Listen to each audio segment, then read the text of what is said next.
morning, you guys. It is Saturday and I am here at Circuit of the Americas. This is my first ever IndyCar event that I have attended. Now it's Saturday, race isn't today, there's qualifying coming up. They got, I think the Stadium Super Truck's gonna do a thing. There's an Indy Lights like heat race coming up.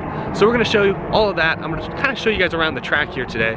Should be a lot of fun. Again, first time at an open wheel event. I'm excited. Just as we approach the track, you can already hear cars practicing. I'm not sure what series this is, but they do have some cars practicing over here. Now I'm not the only person out here making his Circuit of the Americas IndyCar debut. IndyCar itself is brand new to this track this year, so it's kind of historic. Now I've done my research about this track. It was opened in 2012 and its main focus is the F1 US Grand Prix, which they run in the fall usually. But yeah, like I said, first ever IndyCar event. Excited to be here. Now those of you who frequently watch my channel know I'm a big NASCAR fan, so I'm looking for the similarities between the two. Here's the Team Penske merchandise hauler, just like they have in NASCAR, but no Keselowski, no Logano here.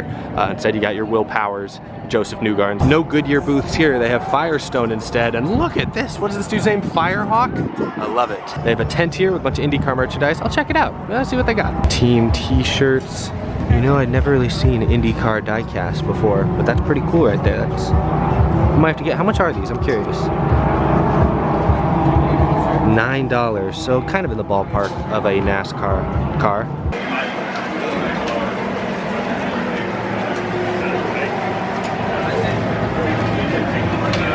Kind of some neat stuff in there. I do think it's interesting that they have so much Indianapolis Motor Speedway merchandise. Like when I go to NASCAR races at other track, you don't see Daytona 500 stuff.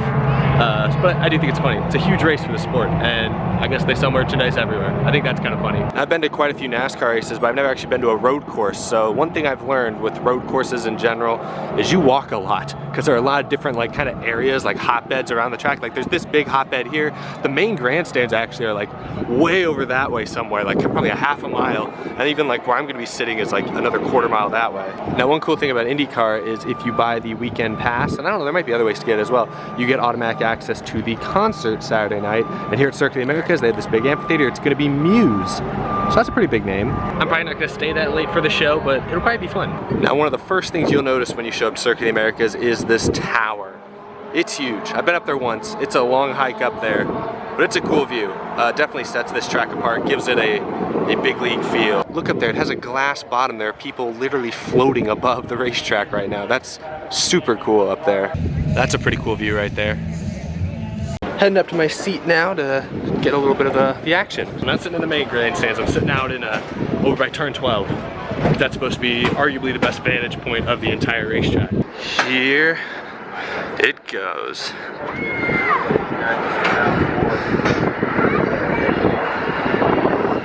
So here you go, you got a good view of the fastest part of the track, heading into a heavy braking zone. That's turn 12 right there. A lot of S's right through here. The main grandstands are back behind those grandstands right there, so we can't see the start-finish line, but we can see pretty much, I'd say 70 to 80% of the track, which this is a 3.5 mile road course, so that's pretty good. Super trucks are about to start. I think this is just qualifying. Oh shoot, here they come.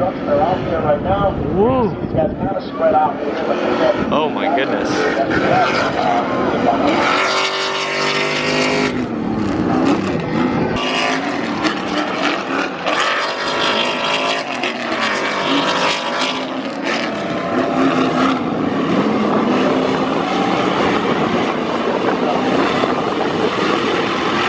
Okay, that was kind of intense.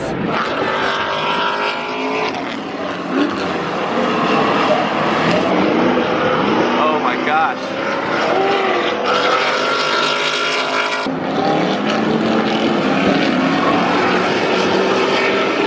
Okay, so I've never seen these super trucks in person. They're gonna be at the Texas race, the NASCAR race next weekend, so I'll see them there too, but these things are kind of intense. I thought those two trucks are gonna land on top of each other. It's kind of wild.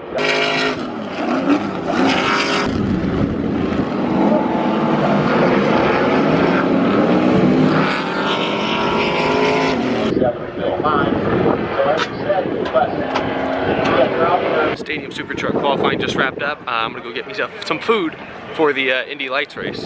Oh my goodness. This is happening. Oh my goodness, look at that gooey goodness. Here goes nothing. For like ballpark stadium food, top notch. Oh goodness, okay, upon further reaction, this might be one of those things that is best when shared. I'm pushing through for you guys. Ugh, I did my best for y'all. All right, heading back to my seats. There's gonna be an Indy Lights race here in a second. I do like that they have a lot of different events going on at this track, like kind of the same day. Like the Stadium Super Trucks. There's some other sports car looking series I didn't catch the name of. Indy Lights, obviously the IndyCar race and everything. So it's very busy. A lot for fans to see. A lot of different things for fans to see. I like that NASCAR, you know, in the last few years has started to add like dirt races near the track on the same weekend. Like World of Outlaws will try to schedule around it. They're adding Stadium Super Trucks as well recently to some races. I like that NASCAR is starting to do that, but IndyCar, at least this race, does a pretty good job. Now, I don't know if you're someone who goes to a lot of IndyCar races, let me know. Maybe this is special just because it's the first race at this track ever, so they made it a bigger event than usual, but I don't know, let me know if this is normal or not. Green flag.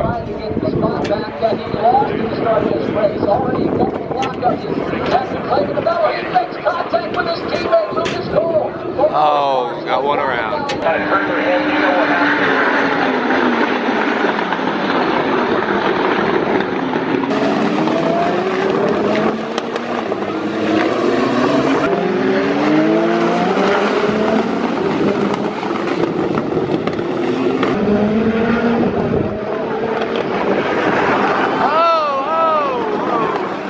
These guys are hitting each other.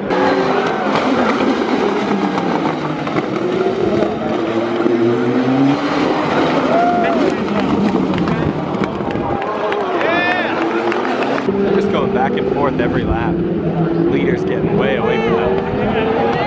Oh my God. They get such a huge draft down this straightaway that they just keep slipstreaming and trying to outbrake each other every single time they come by.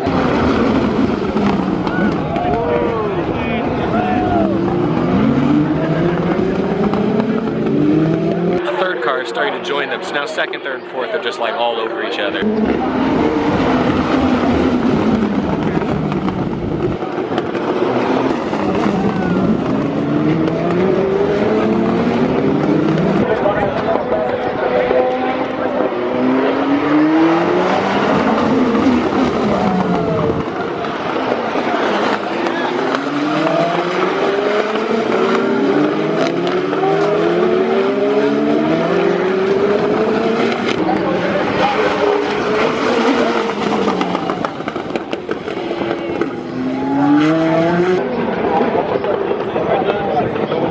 Indy Lights race just ended, pretty fun. The leader got away, won by like 30 seconds, but battle from like second to fifth was pretty awesome. Up next, IndyCar qualifying for the big race tomorrow.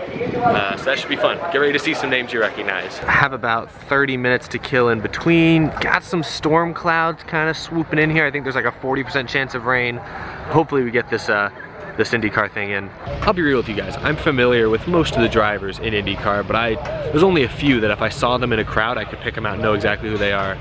So we'll see how this goes. If my IndyCar knowledge at any point in this video or tomorrow, if at any point my IndyCar knowledge is lacking, cut me some slack. Again, this is my first IndyCar race I've ever been to. I've watched like 3 on TV before, so anyway, I'm doing my best out here. Just in case you're wondering where I've been sitting, these are the Turn 12 grandstands. I picked them out because they are known for having a lot of the action, the best action on the track right there, and they're in that heavy braking zone like you saw during the Indy Lights race. You can kind of see in some of those clips those grandstands across from us. I don't know exactly what they're called. Turn 15, I think, is technically what they're referred to as. Anyway, those seem pretty good as well. I haven't shown you guys the main grandstand area today. I can show you this clip actually from when I was here a year ago for the Pirelli World Challenge. That's kind of what the main grandstands look like. But yeah, I don't think I'm gonna be going over there today because they seem to be pretty strict. As you can see here, they got people in yellow lined up at like every entrance checking tickets all the time. So can't really go anywhere you don't have access to, and unfortunately, I don't have top-notch access. So, is what it is. Austin Airport is just a few miles that way, so you got a lot of cool planes flying low overhead. It's really, honestly, this whole venue, I've been here a couple times now, it's nice. Again, like I said, this place was built in 2012, mainly for the Formula One US Grand Prix, so it needed to be able to kind of hold a huge crowd, be a big event place, be a spectacle of sorts, and between the big tower, the sprawling grounds, various grandstands, it achieves that. I'm excited to see how full this place gets tomorrow for the actual race, but for now, enjoy IndyCar qualifying.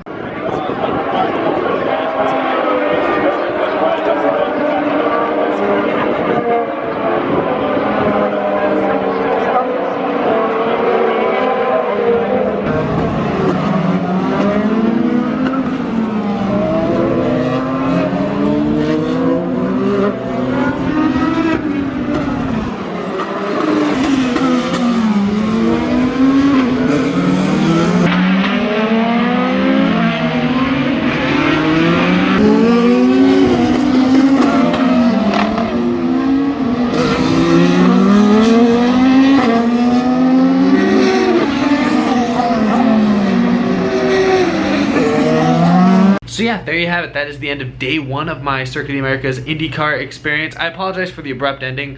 I had some more shots of qualifying, more of the drivers, but when I got home just a little while ago, my memory card was corrupted. Last few files were corrupted for whatever reason, so lost that footage. I had some cell phone footage is what I showed you at the end there, so sorry I didn't get as much qualifying as I wanted to, and I'm also sorry about all the wind. It's a new camera, so I'm still kind of learning what conditions work best. Obviously I know wind isn't a good condition, but I'm still figuring things out, so it's a work in progress. Hopefully tomorrow goes better. But yeah, pretty cool first day at the track. I'm excited for the big show tomorrow. There's also gonna be a stadium super truck race, which I'm almost equally excited to see, to be quite honest with you. So it should be a lot of fun. Thanks everyone for tuning in. Thanks everyone for joining me on my little first ever IndyCar adventure. I'll have another video up tomorrow with the big race. So hope you guys are excited for it, because I know I sure am. See you everyone.